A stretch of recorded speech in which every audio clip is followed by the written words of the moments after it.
thank you for joining us for another episode of the Creatives Podcast. I am one of your co-hosts, Simone Campbell. And I am your other co-host, Tevin Brown.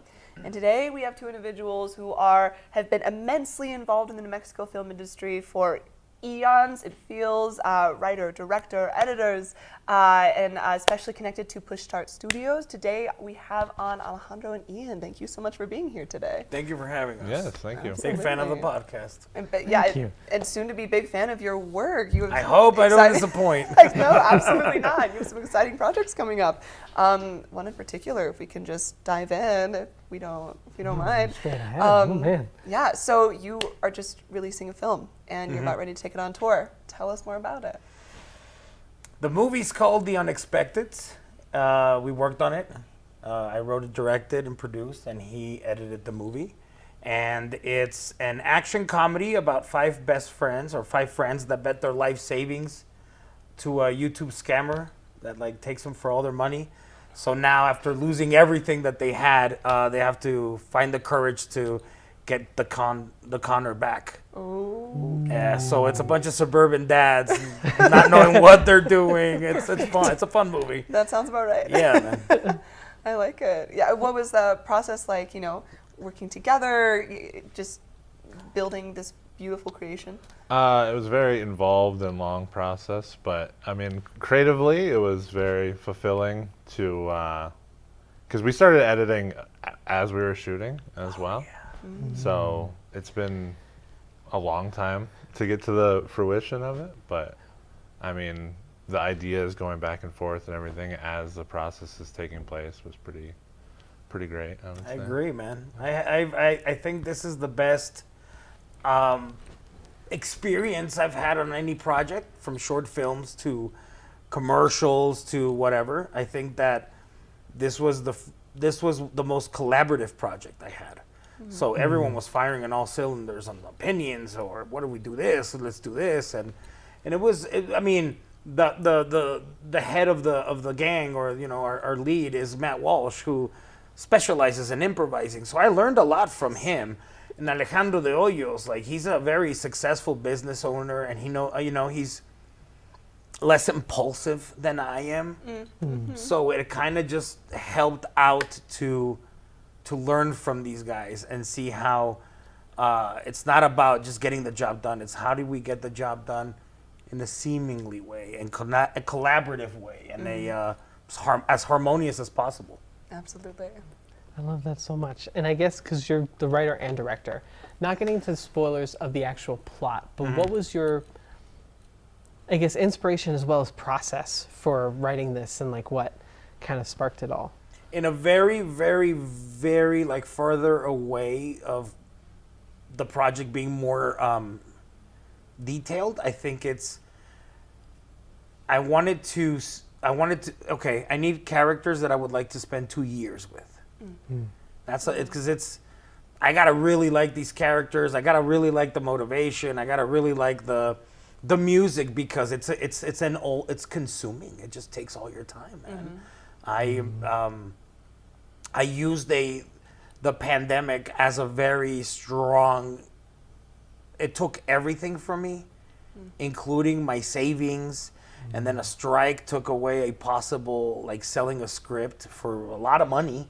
Yeah. And then that I've always embraced, I'm not gonna wait for other people to give me my opportunities. I, as a Mexican American, I noticed very quickly that why a lot of people don't do things is because they're waiting for someone to give them permission, or they're depending on so much money that I don't have money to finance a $1 million movie. I wish I was a Nepo baby. No offense. You still can be if someone wants to adopt it. Oh, I heard Martin Scorsese always wanted a son. Yeah, Martin, if you're listening or watching right now. I know how to make great scrambled eggs. Perfect. Marty. But we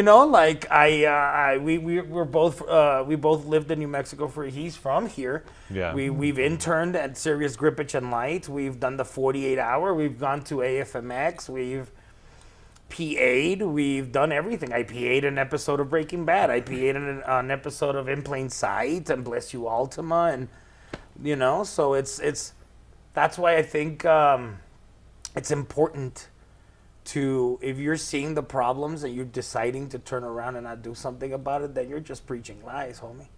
And that's not cool because isn't that the detriment to art? Absolutely, it is.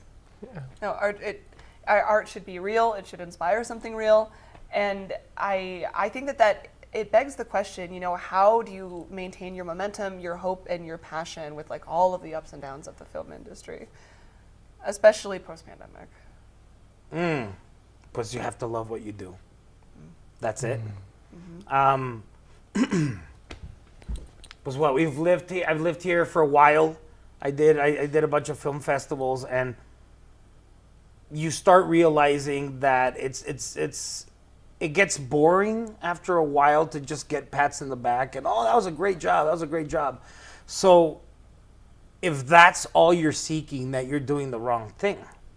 So I started like releasing that and like fuck that. I don't care about this part. I do care, but I don't let it fog my brain because then you start realizing what are you really in it for? Because I'm not gonna live like Steven Spielberg.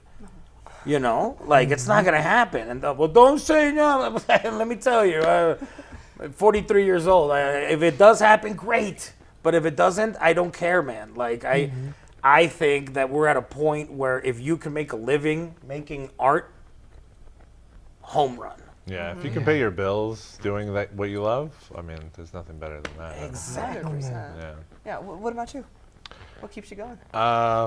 Really, yeah. I mean, just the thing you're working on itself, which means you have to work on something you actually like care about and like. And I know most of us have worked on things that maybe we don't think are that great or you're not really that passionate about. But so it's important to find things and find people to work with that you do actually believe in.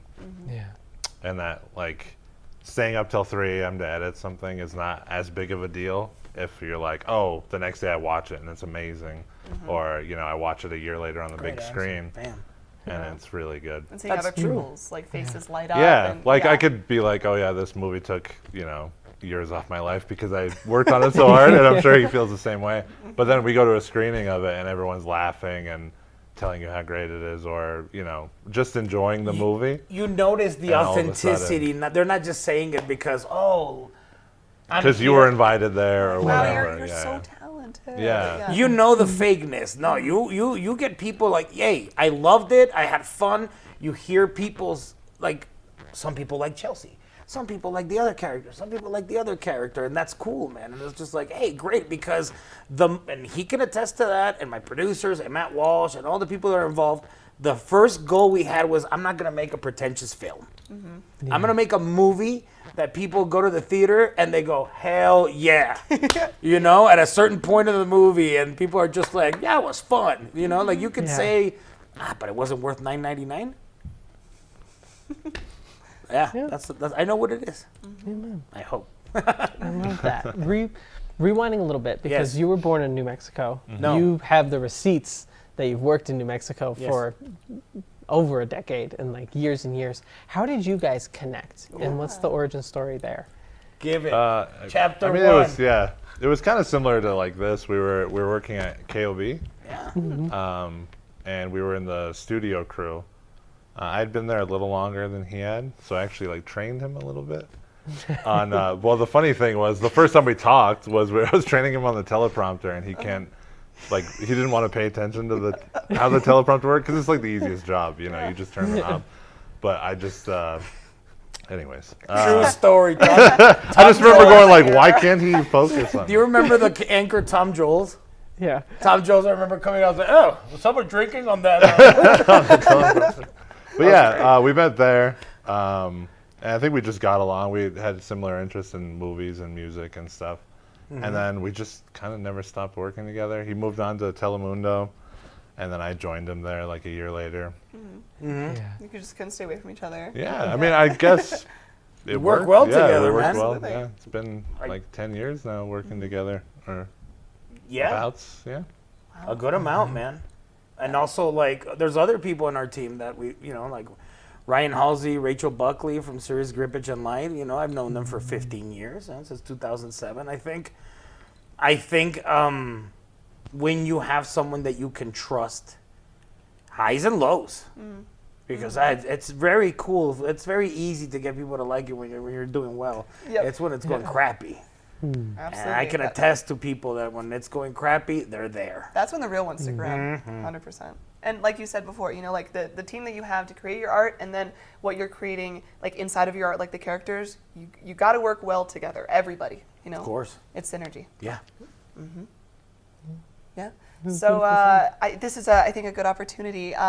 We actually have the trailer today that we would like to show you guys. So let's go ahead and dive in. We'd love for you to see this.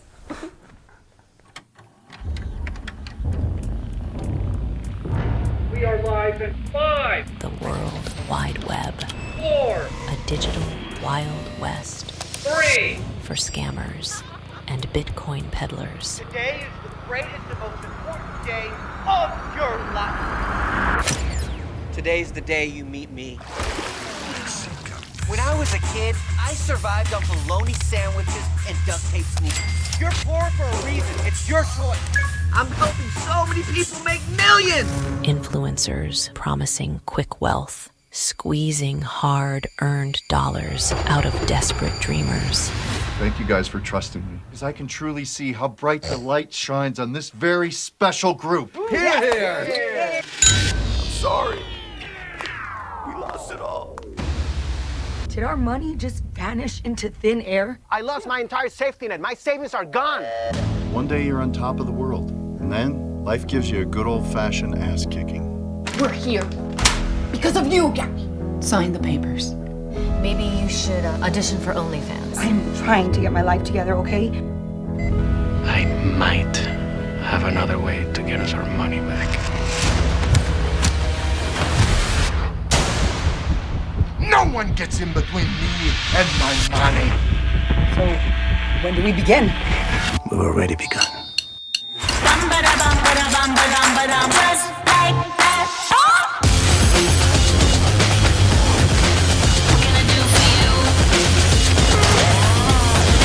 What are you up to? I'm just trying to do everything I can to get my family back.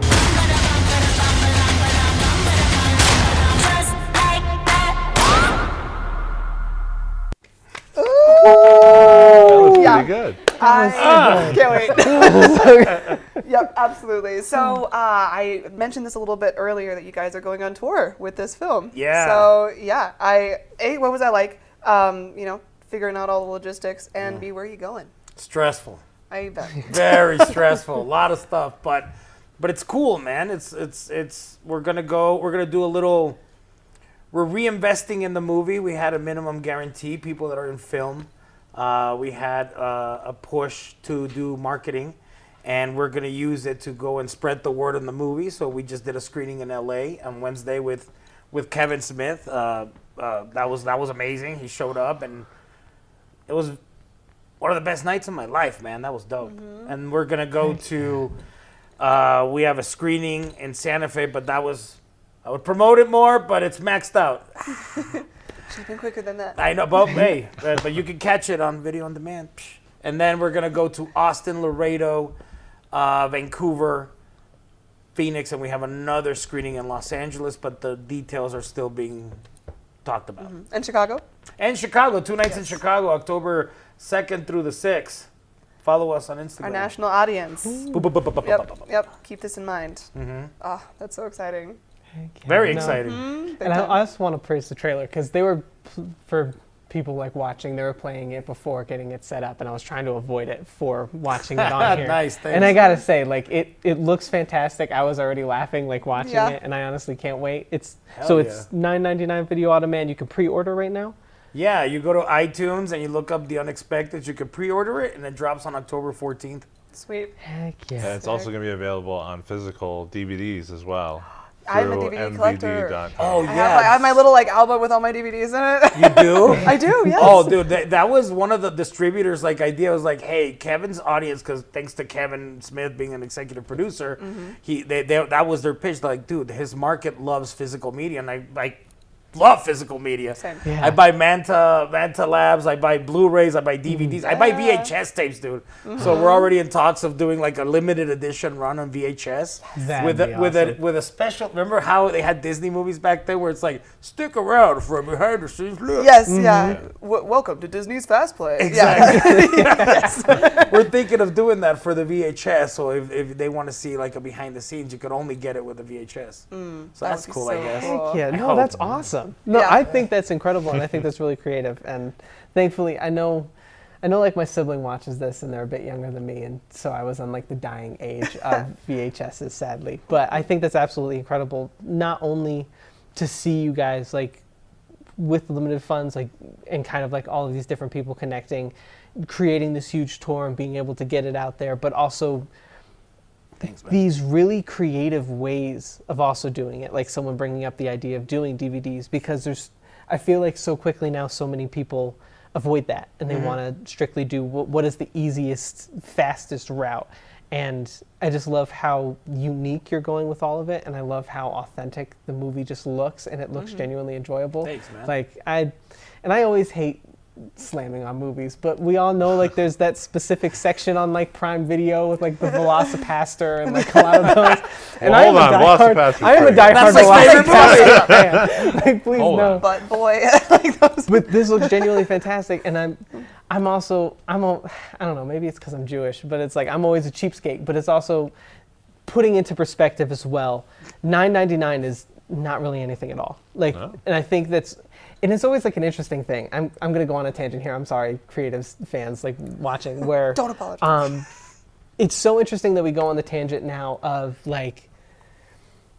It's so hard for us to go on to like Apple TV and have a movie like this be $9.99 and be like, $9.99. Do I really want to sit and like pay the $9.99 and like watch the movie and everything? But at the same time, if I do the math. Me going to watch, what was the movie that I watched this year at the theaters that I really, really hated? Oh, no. But it was like, I went and I was just like, this movie's awful, and I walked out. But at the end of the day, I dropped $40 on that. And that's like, if you put into perspective, me going by myself, like just me, I'm not getting a ton of snacks. It's the ticket, my drink, my popcorn, and okay, maybe I do get a snack or two, but that easily drops to $40 for my next 2 hours versus dropping $9.99, and you own the movie essentially on like the Prime. So you be able to watch it multiple times, and you're getting your money. It costs an extra $1 to get it on DVD. Yeah. Like, and then $9.99 is going back to an independent group of people who want to make another movie to put out there, not just the coffers of Hollywood or whatever. Yeah. The tangent as well. No, that's good, man. I really appreciate you saying that. I really do, because I think that the younger audience, and not even the younger audience, there is an audience that wants authenticity, and we embraced the budget and we embraced the spontaneity, and that's why I think it kind of works, because you can't just fix everything with money. And that's when you do, you can see it, and it looks stale, and whatever. Hey, our movie is not the best thing. It just knows what it is, and it's entertaining. And I love what you said, because, man, that was one of the ideas that I had, and we just haven't had time to create it. And he's a witness. One of the pitches that I wanted to do for like marketing was, hey, for $20 you can get a pizza and watch a movie, and that's $20. That's half of what if you go to the movie theater. Yeah, definitely. And you got a pizza and a 90-minute movie like that you own now. So that's what more did you want? Come on. You save on gas as well. Right? You save on gas, and there's not someone back there farting and like talking on the phone and stuff. Yep. Yes. I love that. No, good. No, you go ahead. Okay. You had it. I thought I interrupted you. I think that going back to authenticity, and also you mentioning like leaning into the improvisation, and like that is the joy of comedy, I think, especially for me, because I do improv, and I love it so much. Yeah. And so, and especially, you have a familiar face previously with UCB, Upright Citizens Brigade. How did that energy kind of inform like the general energy of the film and your approach and how it felt for you? Pues learning from Matt is awesome. He's a down-to-earth guy. He has an amazing family. They're all super thankful. They're good kids. He's got a great 3 kids. They're like, it was the other time I went to his house. They were like, "Hey, you want to see my vinyls?" I'm like, "Fuck yeah!" Like, of course I do. That's dope, right? Like, I was just like, "Oh, you like Deftones?" And I was showing him my tattoo. That's so cool. And then Matt's like, "What are you guys talking about?" Like I would be the ones like, "Hey, you want to smoke a cigarette?" Like, no, I didn't. He's a bad influence. Like a bad influence. No, he's a great guy, man. He is honest. He's nurturing. He's a good father, and he doesn't discriminate people. He's very appreciative for what he has, and that is contagious. And I could say the same thing about all my actors, and I really do think I got lucky. Or maybe it's because we went out to drinks with all of them and I can sense if you're cool and vice versa. But I got lucky of the team I have. I get to edit with my best friend. I get to produce with now who is a very close friend, business partner. And now one of my idols is an executive producer for my movie. So we're doing something right. And the only thing that we can continue doing is pay it forward and keep going. Here comes the chain. Yep. That's all it is. I think that's so beautiful, especially kind of talking earlier in the episode about just like the highs and the lows and just all that it takes not only to make a movie, but make a movie so authentic. Like, hell yeah. It's just such a beautiful journey that you guys have been on, and I think that's just so incredible. Do you feel like it was extra special because you guys are also so close? And was there ever like that moment where you guys were just on set together because you're editing while filming and you just kind of looked at each other and were like, holy shit, like we're really doing this? I can't say that on set that happened. I wasn't really on set that much. I'm sure it did happen. I will tell you one after his. I do know that there was a certain point where I think we had finally assembled the entire movie because, you edit it like in chunks. And we finally had the entire movie. I rendered it out, sent it to Alejandro, and we watched it at the same time. And then we had a phone call afterwards, and we both were like, oh, we actually made a movie, and the movie's really good. Yeah, like we're like, thank goodness, because you see it in these little chunks, and you're like, oh, this is really good, that's really good. But when it's all together, is it gonna like make sense? Is it gonna? Are you gonna feel like you were taken on a journey throughout the entire thing, and it worked? And so I think that was a moment where I was like, all right, it's worth all this work, and all this stress and all the To me, it was when we were shooting the action scenes. So there is a lot of and I'm not crying. I just have a little phlegm. She's crying, everybody. I cried today. I did. We'll get there. Totally unrelated to the movie. Yeah, like the audience is like, I don't care. Keep talking about the movie. What was I talking about?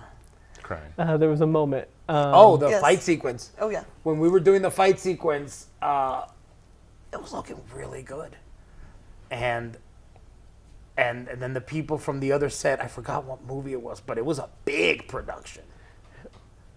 They came in during their lunch just to see what we were doing, because they heard, hey, next door some indie crew's making some cool shit. And I thought, I think you were there when that happened, because I was like, hey.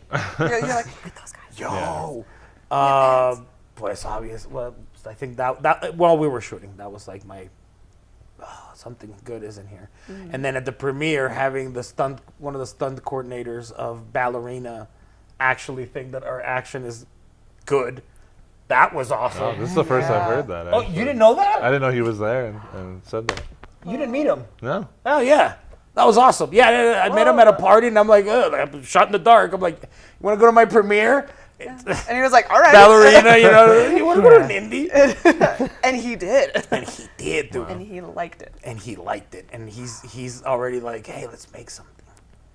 You know what this guy created? He created the gel that you put on to fly, to like get inflamed. Yeah. Do you remember Ballerina? Remember all the Yes, pyrotechnics? the huge, yes. He designed all that. Oh my And that's some of the best scenes of the movie. Yeah. But I was nerding out with him at that party the whole You time. have to, right? The whole time. Yeah. The whole time. Wow. Yeah, that was cool. What did that feel like? Like having that moment? It was amazing. It just feels like I should hold on to that, so when it gets cloudier or it gets harder, that reminds me to keep going. I like that. I wanted to ask this, but I think, again, like perfect segue. What inspires you? And if you had to give, it's a two-part question. What inspires you? And if you had to give just one-line piece of advice to rising creatives or other people who are looking to be inspired, what would that be? Wow. No, he inspires me. That. Yeah, exactly. Alejandro, you inspire. Hell yeah. Hell yeah. What inspires you? I don't know. It's kind of a mix between actual things, like whether it be movies, books, music, and also just like what you want to do in life. If what you want to do in life is hard to do, that can be like a very inspiring. It could be a very hard thing too. But when you get like little tastes of it, and when you get to practice some of it, or get to be in the room with certain people who are also doing it, I think that always inspires you to like, okay, it is worth doing. It is possible to do. And then what was the second part of the question? A piece of advice. Piece of advice. Oh, I think the best piece of advice is just whatever you want to do, just do it, and do it yesterday. Don't wait any longer. I feel like all of us feel like, oh, we waited too long. And so if you could tell anything to a younger person, it's just like, do it now. Don't wait. Tomorrow's not guaranteed. Yeah. It's true. Yeah. Anything else? What about you? Oh, what about me? I mean, it's cliche, right? Because I'm going to say the same thing, but it's. Don't copy me. No, pues yeah. It's kind of this. Don't wait for. Don't ask permission to create art. Just do it. Just right? Who's telling you? Are they paying your rent? No, then what the hell? Pues es que sí, I was always like, oh, Netflix doesn't call me. Oh, they don't call me. And I would get depressed, and he would know that. And I'm like, what am I doing? Because I thought success was what I saw Tarantino go through, or what I saw another person go through. Right. Not knowing that pues, it was just supposed to be like a wet blanket hitting me going, that's what you need to figure out, learn from it, because what I'm supposed to do is my own stuff. And I've always liked that. Yeah. If I gave up my family and learned another language and moved to Canada, then Albuquerque, then LA, it's because I'm serious about this. I love this. It's your passion. Thank you guys so much for being on the show today. Oh, yeah, Thank you man. for having It was us. awesome. We always Thank you. run out of time way too fast. Before we go, I do want to ask for anyone, obviously you can find for video on demand, you can pre-order The Unexpecteds, but is there anywhere that people can go to follow you guys for what comes next? And yeah, we're on all the socials. Push Start Films, Ian Perez, that's me. Sorry, right? He has the same thing, Alejandro. We also have, the Unexpecteds film as well. Yeah. Yeah, go follow The Unexpected's handle, please. That's the movie. The one on the left, that guy, that's me. And then, yeah. I hope people can check out the movie and leave us a review on Letterboxd and share with a friend. Not because of me in this interview, because the cast is really good. Like, because of them, the movie's as good as it is. There's a lot of good improv. Because there's really good bands, the Beths. They gave us a song, Sleigh Bells, Plastilina Mosh. Like, dude. heck yeah. That's exciting. It was good. Sorry. No, you're good. I love it. I Thank can't you wait. so much. Thank you. Thank you. Seriously. And thank you guys for tuning into another episode of the Creatives Podcast. Once again, my name is Tevin Brown. And I am Simone Campbell. And I would like to thank our amazing producers who do so much for us, Daniel and Lydia. I would also like to thank Studio 519 for always letting us film here and dealing with us. Remember, you can not only catch the Creative Podcast on YouTube, be sure to like, comment, and subscribe. You can also catch us on Studio 519's channel, Channel 27. And you can also catch us with Catharsis Media on their channel as well, Channel 96. And you can catch us on RM Entertainment, that's RME Free TV, which you can get on Apple TV and your digital devices. Please nice, have man. a great night. Yeah. Thank you guys.